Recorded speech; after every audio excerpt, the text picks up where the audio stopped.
भारत की 100 करोड़ हिंदू सबक सिखाने का काम करेगा।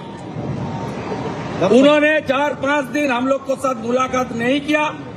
मुल्ला यूनुस जा कर रहा है, यहाँ ममता खला एक ही काम कर रहा है। जो प्रोटेस्टर है उनके ऊपर पुलिस को देकर पीटपाट करना, अरेस्ट करना, नॉन वेबल सेक्शन लगाना और किस तरीके से प्राचीर बना दिया। देखिए, स्टील का प्राचीर बना दिया। ये कौन है? ये बांग्लादेश कौन है? ये कौन है? इनको संरक्षण देने का काम ममता सरकार कर रहा है। इसको सबक सिखाने का काम हिंदू समाज करेगा। हिंदू समाज करेगा। 2 करोड़ हिंदू है बांग्लादेश में, उनके ऊपर अत्याचार होगा तो हिंदुस्तान का 100 करोड़ हिंदू आवाज उठाने का काम करेगा। और जो हमारा सागर मेला है कपिल मुनि आश्रम का, गंगा सागर, उसका बाद 5 लाख साधु समाज कश्मीर से कन्याकुमारी सागर में आएगा। हम लोग सबको लेकर यहाँ आऊंगा और इनको उखाड़ फेंकने का काम हम लोग करेगा। मान के चलिए। 10 आदमी अरेस्ट हुआ है। क्या बोला उन लोगों ने? उनको बेल नहीं मिलेगा, जल्दी इनको विचार हो जाएगा। और बांग्लादेश का यूनुस सरकार ने दीपू चंद्र दास का फैमिली का पूरा रिस्पॉन्सिबिलिटी ले लिया।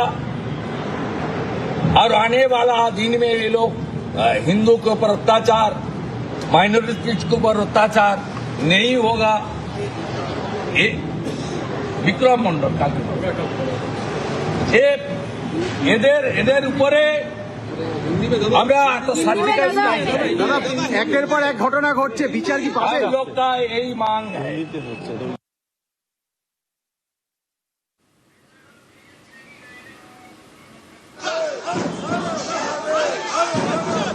देश का हिंदू हित में चल रहा है। सरकार सबक सिखाना चाहिए, जैसे ऑपरेशन सिंदूर में पाकिस्तान को हम लोग सबक सिखाया।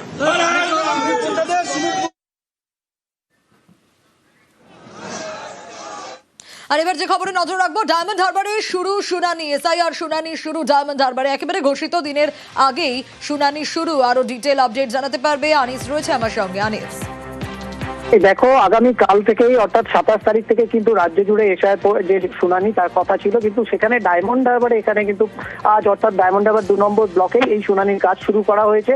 যেখানে ডায়মন্ড হারবার ব্লক অফিস এবং সরিষা হাই স্কুলের 2টি জায়গায় এই এসআইআর এর শুনানি শুরু হয়। যেখানে মাইক্রো অবজারভাররা এবং এইআরওদের উপস্থিতিতে এই কাজ শুরু হয়েছে। এবং যেখানে এলাকার মোট যেটা জানা যাচ্ছে 890 জন প্রায় এই শুনানিতে তারা আজকের ডাক পেয়েছেন, এমনটাই কিন্তু জানানো হয়েছে। এবং যেহেতু নির্বাচন কমিশনের পক্ষ থেকে 27শে ডিসেম্বরের থেকে কিন্তু এই শুনানির কথা ছিল, সেখানে ডায়মন্ড হারবার ক্ষেত্রে ডায়মন্ড হারবার 2 নম্বর ব্লকে একদিন আগে অর্থাৎ আজ থেকেই এই শুনানির কাজ শুরু হলো। যেখানে একেবারেই এলাকার যে সমস্ত মানুষদেরকে, যে সমস্ত ভোটারদেরকে এই শুনানিতে ডাকা হয়েছে, লম্বা লাইন এরপরই তাদেরকে সেই একেবারেই তাদের যে শুনানি হিয়ারিং এর কাজ একেবারেই ব্লক অফিসে শুরু হয়েছে এবং সেই কাজ সম্পন্ন হয়। বেশ, হিয়ারিং এ হচ্ছে আমাদের বাবার বাড়ির ঠিকানা নিয়ে ওই জন্য দলিলপত্র নিয়ে এখানে এসেছি। এসআইআর ফর্ম ফিল আপ করেছিলেন, তাতে কি এখন কি এসছে? এখন এই জন্য এসেছি আর প্রমাণপত্র আজকে হিয়ারিং হচ্ছে। এখানে হিয়ারিং এর জন্য ডাকা হয়েছে। ডকুমেন্টস কিছু নামের গন্ডগোলের জন্য এই জন্য এখানে আসতে হয়েছে। ঠিক আছে, হিয়ারিং এর জন্য এসআইআর এর যে প্রক্রিয়া সেই জন্য। তো এসআইআর আপনার কি ভুল হয়েছে, কি কিছু সমস্যা হয়েছে? নামের সমস্যা আছে, তার জন্য আপনি কি ডায়মন্ড হারবারের ভোটার? হ্যাঁ। ভোটের আগে বিজেপি ছেড়ে তৃণমূলে পার্নো মিত্র তৃণমূলে যোগদান করলেন। মন্ত্রী চন্দ্রিমা ভট্টাচার্যের উপস্থিতিতে যোগদান করলেন পার্নো মিত্র। দেখাচ্ছি সেই ছবি। যথেষ্টভাবে বাংলায় পরিচিত পার্নো মিত্রকে আমরা আমাদের দলের সঙ্গে সংযুক্ত করছি, কারণ পার্নো মিত্র মাননীয় মুখ্যমন্ত্রী মমতা বন্দ্যোপাধ্যায় তার কাজের প্রতি আকৃষ্ট হয়ে আমাদের দলে আসার কথা জানিয়েছিলেন। মানুষের জন্য যে কাজ, মানুষের পাশে থাকার কাজ, একজন নাগরিক হিসেবে যেটা তার মূল কর্তব্য, সেই কর্তব্য সম্পর্কেও সচেতন পার্ন। তৃণমূল মহিলা কংগ্রেসের পক্ষ থেকেও আমরা তার প্রতি ধন্যবাদ জ্ঞাপন করছি। 6 বছর আগে অবশ্যই বিজেপিতে যোগদান দিয়েছিলাম, যেটা ভেবেছিলাম তখন হয়তো ঠিক সেইভাবে বিষয়টা এগোয়নি। মানুষ তো ভুল করেই থাকে আমার মনে হয়, সেটা সংশোধন করার সময় এসে গেছে বলে আজকে অল ইন্ডিয়া তৃণমূল কংগ্রেসের একজন সদস্য হয়ে নিজেকে সত্যি ধন্য মনে করছি। অভিষেক বন্দ্যোপাধ্যায়ের বৈঠকে জোড়া কর্মসূচি ঘোষণা হয়েছে। বাংলার সমর্থন সংযোগ ও বাংলার সমর্থন সংলাপ।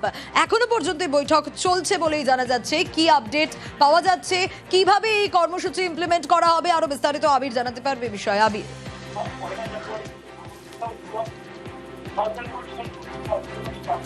আবির শোনা যাচ্ছে?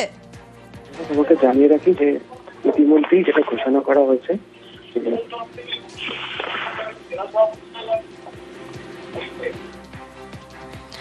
বেশ আবির, এখনো পর্যন্ত বৈঠক চলছে বলেই জানা যাচ্ছে। বাংলার সমর্থন সংযোগ ও বাংলার সমর্থন সংলাপ জোড়া কর্মসূচি ঘোষণা। অভিষেক বন্দ্যোপাধ্যায়ের প্রচারের জন্য টিম তৈরি করছে তৃণমূল। প্রতি টিমে কিভাবে কাজ হবে, 5 থেকে 10 জন জনপ্রতিনিধি থাকবেন। আর 1 জানুয়ারি থেকেই এই কর্মসূচি শুরু হয়ে যাবে। কি কর্মসূচি? জোড়া কর্মসূচি, বাংলার সমর্থন সংযোগ আর বাংলার সমর্থন সংলাপ।